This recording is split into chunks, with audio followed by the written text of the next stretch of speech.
اعوذ باللہ من الشیطان الرجیم بسم اللہ الرحمن الرحیم۔ ناظرین، میں ہوں آپ کا میزبان سید اناج انجاز سہیل حسین کے ساتھ۔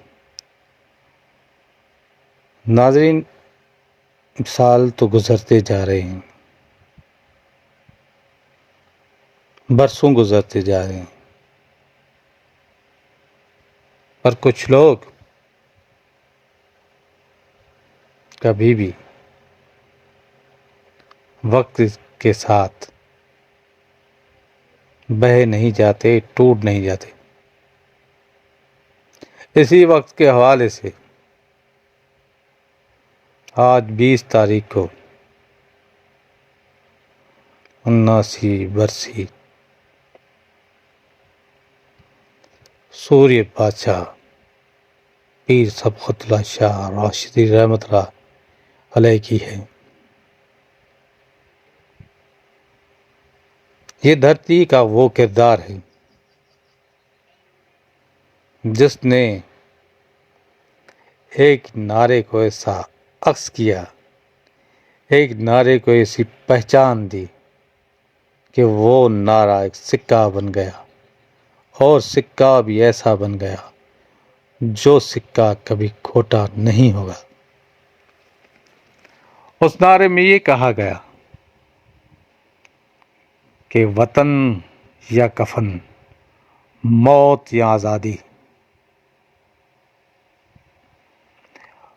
یہ سادات گھرانے کا بہادر شہزادہ جب باطنی قوتوں انگریزوں سے لڑا تو اس طرح لڑا کہ برطانیہ راج کی تخت و تاج ہلنے لگے۔ اس زمانے میں کرفیو لگائے گئے، جب لوگوں کو ہوائی جہاز کا پتہ نہیں تھا، تب سانگڑ پہ ہوائی جہازوں سے بمباری کی گئی۔ یہی صرف نہیں، مگر سوریہ بادشاہ کے ہر فورس جو تھی وہ انگریزوں کے خلاف پوری ایشیا میں ہر جگہ پر مزاحمت کرتی ہوئی اور لڑتی ہوئی نظر آئی۔ اور جماعت کے یہ باشندے نہ تو کسی تربیت گاہ میں بندوق چلانا سیکھے تھے، نہ تو کسی تربیت گاہ میں مورچہ بند ہونا سیکھے تھے، مگر ان کے پاس جو قوت تھی، اس قوت کی ناپ تول کرنا بہت مشکل ہے۔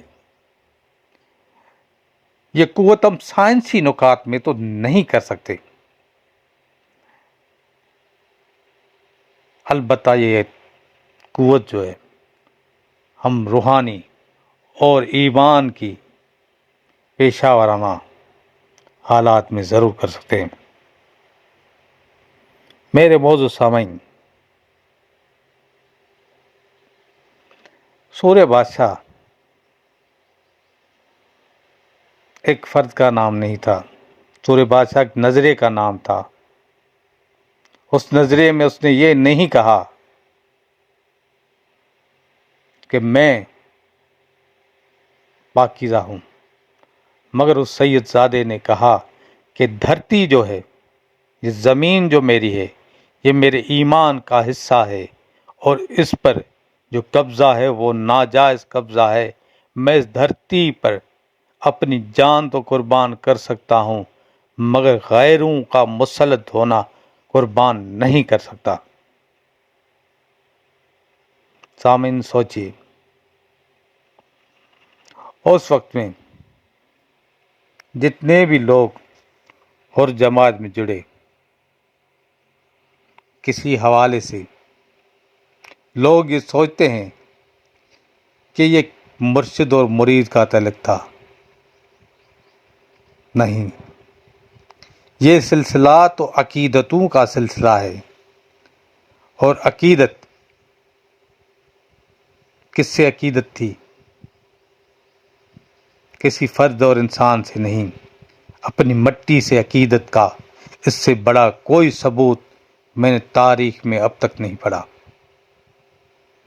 تاریخ میں بہت ظلم کیا گیا، تاریخ میں بہت ساری چیزوں کو چھپایا گیا، تاریخ میں وہ مرتبہ وہ مقام نہیں دیا گیا جو سوریہ بادشاہ نے جنگ لڑی۔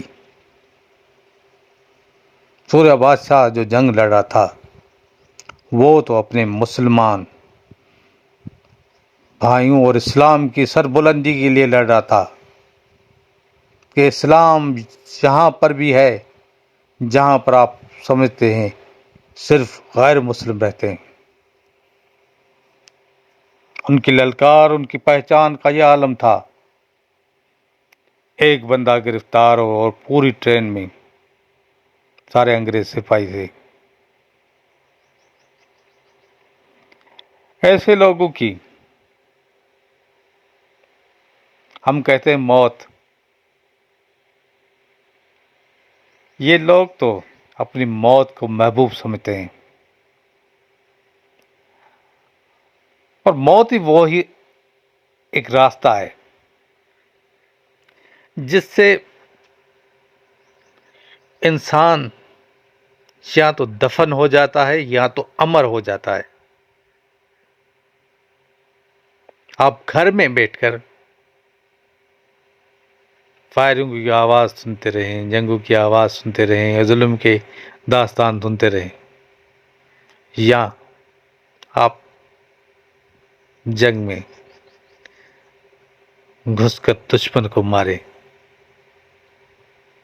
مگر کسی دہشت گردی کے تحت نہیں،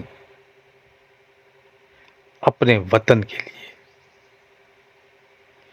انگریز نے پہلا جو دہشت گرد قرار دیا تھا وہ حر جماعت کو دیا تھا۔ حر جماعت کے ہر بچے کا قرض ہے سرزمین پر،